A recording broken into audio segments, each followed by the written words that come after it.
During the dog days of summer, before college football comes back to grace us with its presence, we need more college football content to get us through the waiting. Today, I want to go through the top 5 power conferences, pointing out one team I think everybody should be looking at as a sleeper to succeed in their conferences. These are teams who aren't projected to be in the top teams of their conference, but teams that I think can take a big step forward and surprise a lot of people during the year. Before we get started, if you want to see more college football content this summer and into the season, make sure to like the video and subscribe to my channel. It helps a lot with the algorithm and will help get this content out to other college football fans like you. I want to grow this community and become one of the best places for college football on YouTube. With that out of the way, let's get to the video. Starting with the Pac-12, there are a few teams that everybody expects to be at the top. Going down just a bit though, there were really 2 teams I was considering putting in this spot for a sleeper team. The first one is pretty obvious with Colorado, with Deion Sanders coming in and making all the noise he has, but I think a better option is Oregon State. Oregon State is coming off a pretty surprising 10-3 record in 2022, including a win against Oregon and a massive 30-3 win against Florida in the Vegas Bowl. They also narrowly lost to USC just 17-14 and nearly beat Washington as well, only losing by 3 points. Both of those aforementioned teams finished the year in the top 15, with USC finishing 12th and Washington 8th. They also had a quality win against Fresno State, who's one of the top group of 5 teams in the nation, finishing the 2022 season ranked number 24. With the transfer in of quarterback DJ Uiagalelei, Oregon State could be posed to shock a lot of people and potentially contend for a spot in the Pac-12 championship game. With USC and UCLA leaving for the Big Ten after this season, I'd love to see a team like Oregon State become more of a household name in the Pac-12. With 3 non-conference games against San Jose State, UC Davis, and San Diego State, the Beavers should be able to get off to a 3-0 start, with their first true challenge coming in their 5th game against Utah. After that, they have 5 straight games that they should be able to win, which are Cal, UCLA, Arizona, Colorado, and Stanford, before playing Washington and Oregon back-to-back to end the season. I could realistically see a scenario where Oregon State is undefeated coming into their last 2 games, or what should be worst case scenario with 2 losses, with a real shot of getting into the Pac-12 championship game. DJ and company should be able to take advantage of their easy schedule and turn some heads on the West Coast this fall. Next up, looking at the ACC, a lot of people are looking at NC State as a potential threat in the ACC this year, but I'm looking more at teams who aren't expected to be very great.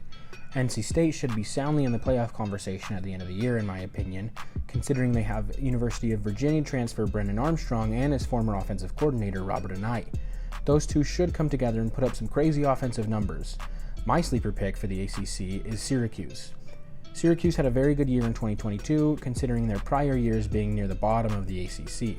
They started out 6-0, including wins versus 4 Power 5 teams. They then, however, lost 5 straight games before ending the year 1-1 with a win versus Boston College and a loss to Minnesota in the Pinstripe Bowl.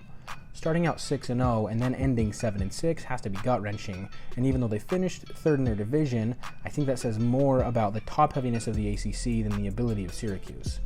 This year, I'm expecting the Orange to build off their momentum from the start of 2022 and ride into a more successful 2023 campaign. I'm guessing the year starts out semi-rough, going 3-2 in their first 5 games before rattling off 6 wins in a row, including wins over UNC and FSU. They could end up claiming a spot in the ACC championship if they're able to get revenge on Wake Forest from last year in their final game.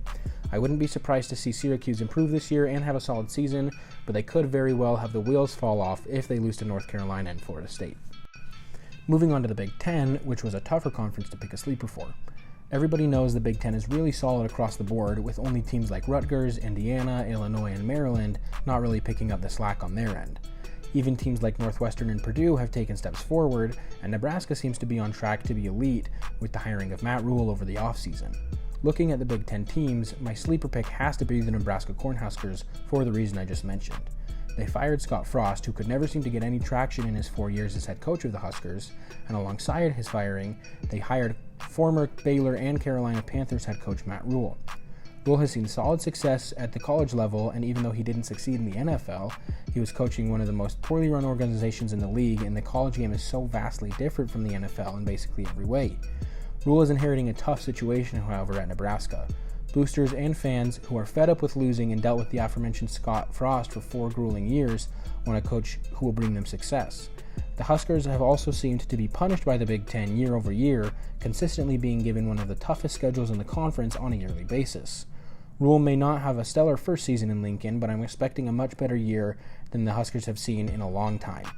There is a lot of pressure on Rule, but after dud hires of Mike Riley and Scott Frost, anything 6-6 or above should be received with endless gratitude from Nebraska fans all over the state. With 10 winnable games, I expect Nebraska to win at least 7 of them. The only games I see as guaranteed losses are versus Michigan and Michigan State. A final record of 7-5 with a bowl appearance would be an awesome turnaround in Matt Rhule's first season.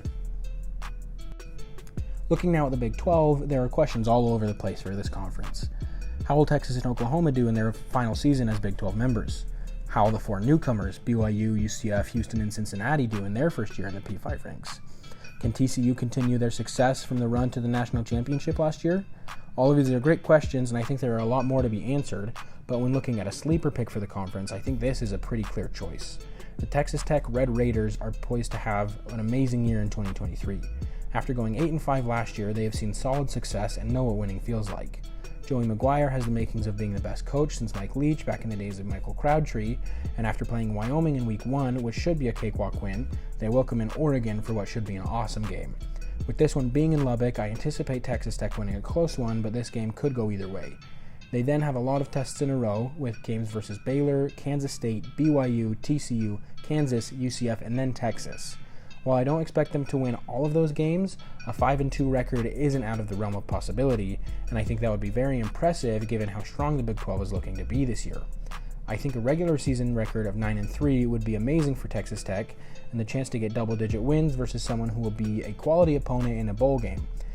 A season like that would propel them to being a favorite to win the Big 12 in 2024 and potentially earn a spot in the new 12-team playoff in 2024. For the final conference, looking at the SEC, my sleeper pick is South Carolina.